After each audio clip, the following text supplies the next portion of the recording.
Welcome back to One on One. Andrew Posadas, Jimmy Sullivan here.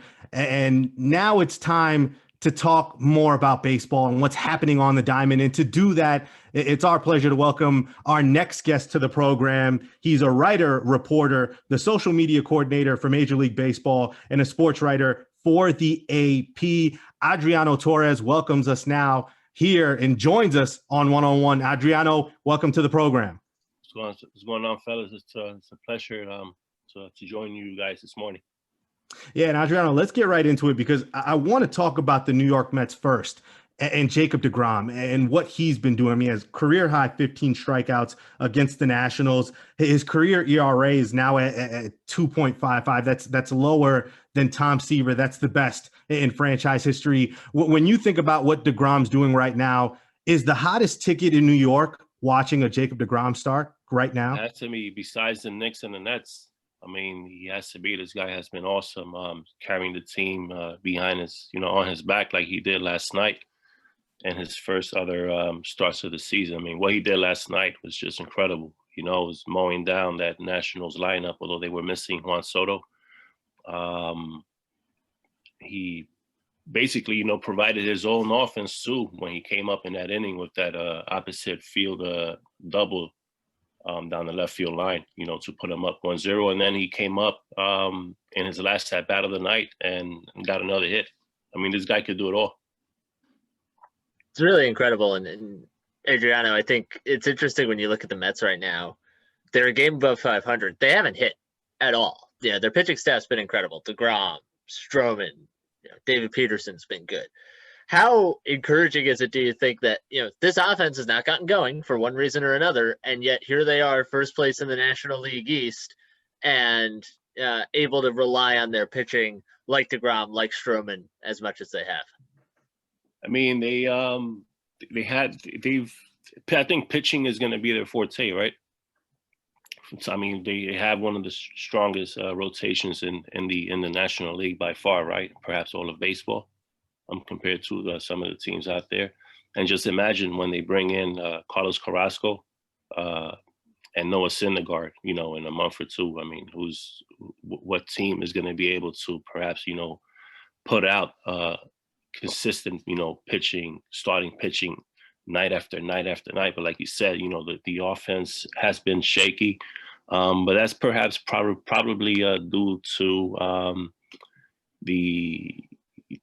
the slow start, that they've had, obviously. And also you got to figure that their first 3 games of the season were completely wiped out because of the COVID situation down in DC with the Nets. Yeah, and Adriano, it's interesting because we talk about struggles, but yet we mentioned the Mets, they're 8-7. They're in first place. And I think last season, when we talk about the Mets struggles, they'd go through stretches, where the bullpen would fail them, to get those last 6-9 outs.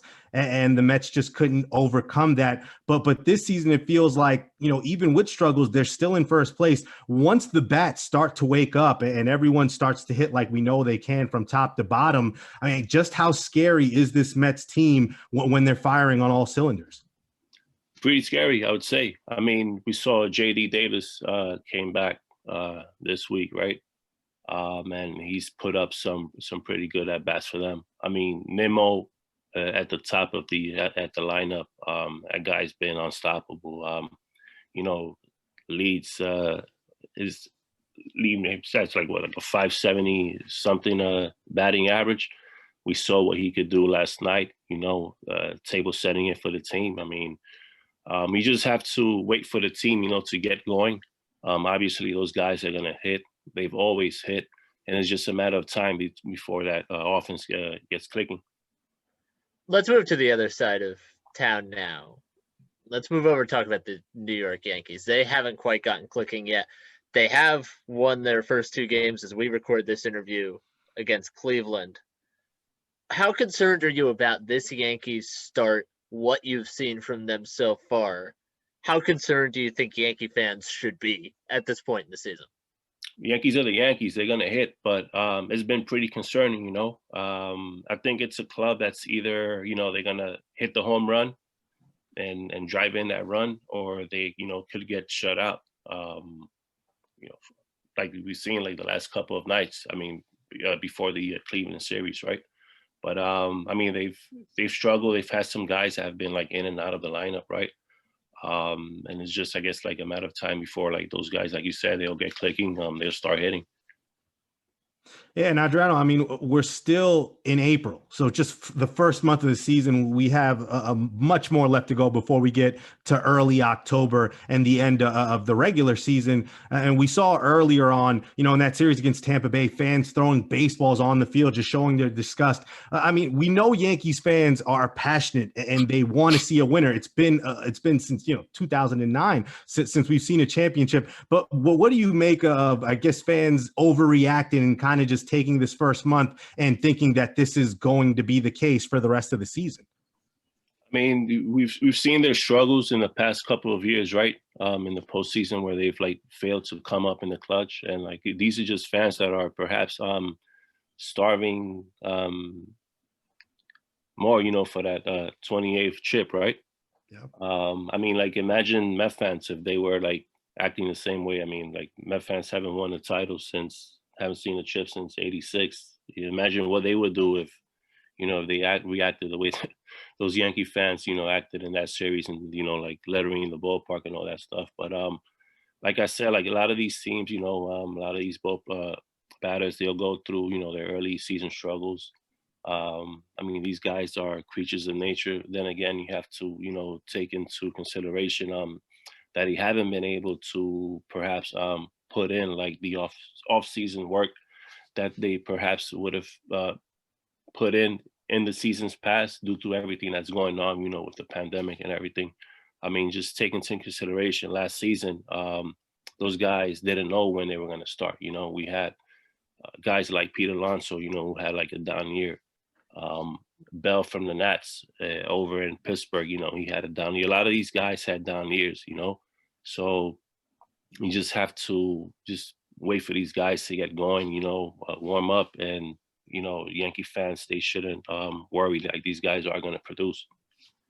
Staying with the Yankees here, I think the one piece of solace for them so far this year, the bullpen has been outstanding. Like they've gotten contributions from everywhere. They've really been terrific.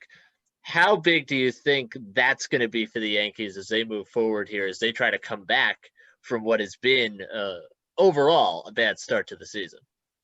I would say since like under Boone, they've shown that, I guess, that piece of the puzzle, right, where like you have your guys are gonna go like deep into the game, but they could also shorten the game, and they've the Yankees have made sure like in the past couple of years to lock down like that 7th, 8th, and 9th inning. That's one thing that you gotta like give it to the Yanks. They have been able to to get those like pieces, that could bridge, from the 7th inning, 8th inning, and hand the ball over to Chapman, unless it's like Cole out there, who could perhaps go 8, 9 on any given night.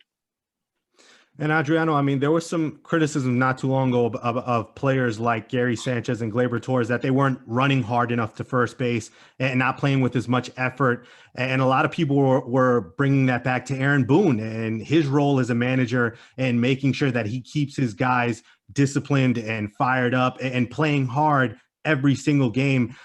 How much importance do you take from this slow start to Aaron Boone, and how long do you think until maybe there are stronger rumblings that maybe Aaron Boone isn't the guy right for this job here in New York? Nah, I think that's just people overreacting. Like we said before, these guys, they'll go through their slumps. They like a guy like Glavis, like Torres. He's been like a little bit shaky like here and there.